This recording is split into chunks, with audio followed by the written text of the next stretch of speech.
Dictator of Life with Dictator of Heart, Chapter 2, Abandoned Transformation. Aloha, welcome to the Dictator of Life podcast series. I hope you all have been blessed and in good high vibrations. Happy New Year, Bong Aya, Feliz Año Nuevo, Gelukkig Nieuwjaar. We welcome 2026 with open arms. I personally feel that the new year truly begins in spring, if we look at nature. But right now, there is this collective energy where we are all feeling positive and hopeful. And it's good to harness that energy and use it as a moment to reflect on your personal journey. What have you learned? What is needed? And what would you let go of? As stated in the title, today we are going to talk about abandoned transformation. It is a topic that I am very passionate about, being that this is one of the things that I am learning to let go of, yet also embracing it at the same time. But first, a major thanks to the beautiful minds that made this month's issue possible, the amazing photographer Mitch van Schijndel, my great friend Jody Krane for assisting during the shoot and for the camera work, capturing the essence of the vibe during the shoot, and Ellie Jabari for the beautiful graphics of the cover. The story of this issue was about a bride left at the altar and the inner transformation that takes place after experiencing such an abandonment. And that is exactly where I was and still am during my own journey. It's very important to address the difference between abandonment and departure. When we talk about abandonment, we are talking about the inner isolating feeling when a loved one, that may be platonic or romantic, willingly leaves our lives. When they make the choice not to be an active part of our story anymore. Departure deals more with the fact that even though we can feel a sense of abandonment, we know beforehand that this person will ultimately not be a part of our life anymore. We are aware that the clock is ticking. So abandoned transformation focuses more on the inner and sometimes the outer transformation that occurs within a person after they have been abandoned by a loved one, so a person that they deemed to truly understand, support and love them, and more importantly, a person they trusted. And because we trusted this person is why we can feel anger and to some even a sense of revenge when they abandon us. We are all human beings. Very different from one another, so how we react to abandonment is entirely different. Some may cause destruction to themselves and others, while others go into deep silent isolation. There is no right nor wrong, but there is always a choice. As you all know, I do not have a filter, and I am not afraid to be brutally honest. Till this day, I am still dealing with scraps from my experience of abandonment, whether that is a parent or past romantic partners. To me, it feels like a part of my soul is being cut right from me. And we should talk about all the different issues that can further be caused by abandonment, such as anxious attachment, avoidant attachment, isolation, codependency, fear of intimacy. The list goes on and on and on. It is not a pleasant feeling, but as I stated before, you have a choice. We have a choice most of the time. Just like a person made the choice to abandon us, we also have a say and choice in how we let the abandonment shape our life. Because truthfully, we must realize that we are going to face abandonment constantly in our life.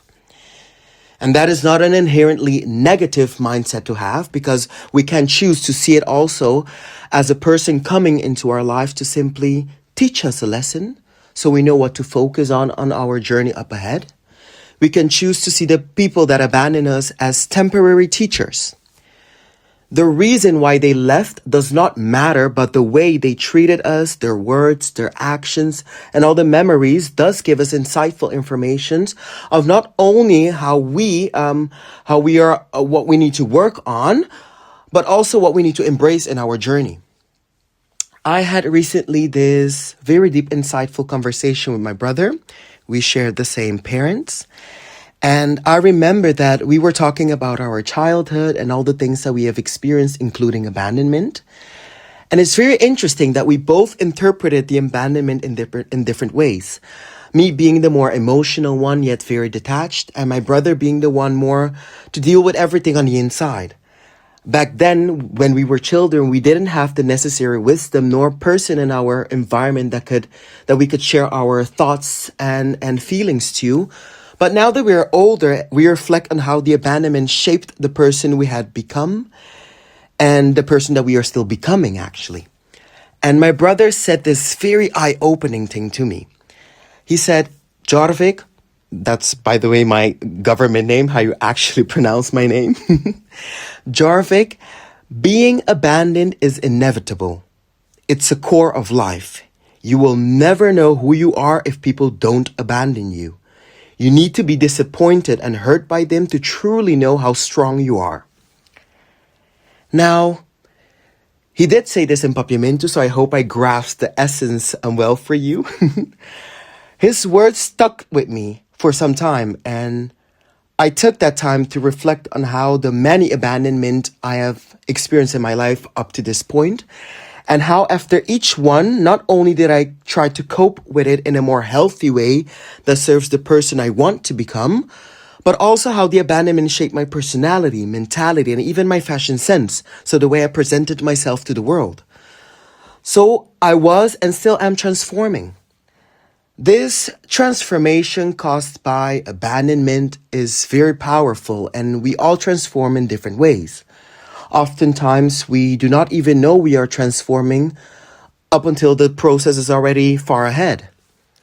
While the transformation itself has its own course and its own motor, so we cannot control it, we can apply some tools to help understand and facilitate the process. There is no one-way solution pill that works for us all. I am not a licensed shaman, therapist, but I am a person. I do not hold the answers to anyone's trouble nor my own, but I do want to share some of the ways I helped myself and still I'm helping myself to understand and in a way to soothe my feelings of abandonment. My first step, which was the hardest one to overcome, was the fear that it will happen again. So it was and still is sometimes hard for me to grasp the idea that abandonment is inevitable. And what worked for me was first removing the emotions that come with abandonment so I could get an objective view of what I am actually experiencing in my head and even my body. I'm not telling you to become a robot. I am simply telling you to question your emotions, because every emotion has a trigger. That may be a thought, something someone else said or did, or even sound, smell, etc. There's always a trigger. By objectively naming or writing this trigger down, you not only become more aware of your triggers and be one step ahead for future triggers, but you also train your head and body to be more experienced with the emotions and feelings. With time, these emotions and feelings will simply not hurt as much because your head and body is aware of them.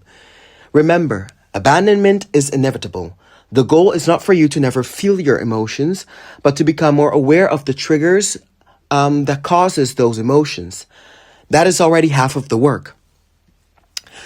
You could think that surrounding yourself with other close loved ones can remedy abandonment, but that is not always the case. You can feel the isolation of abandonment even with people around you. And ultimately, we must remember that in our lives, eventually, we are our own savior. It's a hard pill to swallow because at the same time, we are human beings and we all need each other more than we realize. But it is crucial to get the idea in your head that no one will come to save you. If anything, in my most humble opinion, if someone comes to save you, that is one of the most lucky things that you can be grateful for. But we must do the work ourselves. And that is very hard because we don't know where to begin. We don't know how to reassure ourselves. When I was dealing with my own abandonment issues, I realized that many times I did not want to deal with the issue. It was better to sit around and carry the burden than to actually do the work to get better for myself. I gotten so comfortable with feeling abandoned that I couldn't even imagine a better way of dealing with it. And that is very low. Abandonment had become a part of my identity. So I simply created a new one. I realized that transformation has its own course, certainly, but I can shape it in the way I want it to be. I created a new persona in a way, one that is not afraid of abandonment, but one that actually seeks it and embraces it, and one that is not afraid to talk about it. More importantly, I even created a fashion sense of this persona to further also make a change in the physical aspect. And you may think that doing this is inauthentic, but for me, I realize that everything that is born from my creativity is a part of my authenticity. We are not only one version of ourselves. All those little fragments are also part of your authentic self. The way you speak to a cashier at the grocery store may be different from how you speak to a close friend, but that doesn't mean it's inauthentic. The danger, though, comes when you think that this new creative persona is entirely you, which is not the case. It's a tool, remember. So I would like to invite you this month to stand still for a moment and reflect if you have any feelings of abandonment. Try to objectively locate the triggers of it. You don't have to find a solution for it, but just to be aware of the triggers is already half of the work. If you previously had deep abandonment issues that you worked on, reflect on how that experience has transformed you into the person that you are now. What have you learned from it? And what will you take forward in your life? Remember, we are abandoned all of the time. It's a part of life, whether we like it or not. It is needed in order for us to transform into the person that we truly are. Give yourself the time, the space, and the understanding. I remember that the word transformation on itself has a very powerful connotation to it. Transformation, we see it as something that can be so big and major and just magical in a way. But transformation is something so painful if we are willing to go into the honesty of it, you know? It's so powerful yet so hurtful to every day being confronted with something deep within yourself that you know that you want to change, but you don't know where to start, you don't know how to do it, etc. And only time will give you those answers. There's no solution to it. So I would like to invite you all to be open to transformation. Transformation ultimately brings you closer to the person you are. And in life, you're going to have multiple transformations because every single experience you get, every single hurdle you have to go through further develops you into the person that you truly are on the inside. And if you may have noticed at this moment, I did not give any tools, etc. on the transformation itself, because transformation is something so unique, tailored to every individual's own life experiences, etc. It's so tailored that it's hard to even, give points, advice on it, because it's something that you only will experience. And I know it sounds very cliche, that you have to go through it, etc. But it is the truth. And the one thing I do want to further implant in people's heads, if I may, is the fact that, remember, it's transformation, but how many times have you already been transformed as a person? Like, take a moment to reflect on that. How many transformations did I already experienced? And when you take that moment to think about it, you will be able to pinpoint moments in your life that now that you cope with certain issues differently or think about certain matters differently than you would, even 1 year, even a month ago in your life. So transformation is something so powerful, and I want everyone to be open to it. Embrace it. Embrace the transformation, however painful it may be. There's a light at the end of the tunnel. I don't know how long that tunnel may be. I cannot predict it, not even in my own life, and certainly not in yours. But transformation is inevitable. And you will be transformed into the person that you truly should become. Thank you all for tuning in with me. I am eternally grateful. I wish you all a very transformative January. And we shall see each other back in February. Remember, you can always contact me for feedback, for questions. I'm curious if you have any points, advice, etc. Share them with me. Or something that you want to share of your own story. I'm open to it.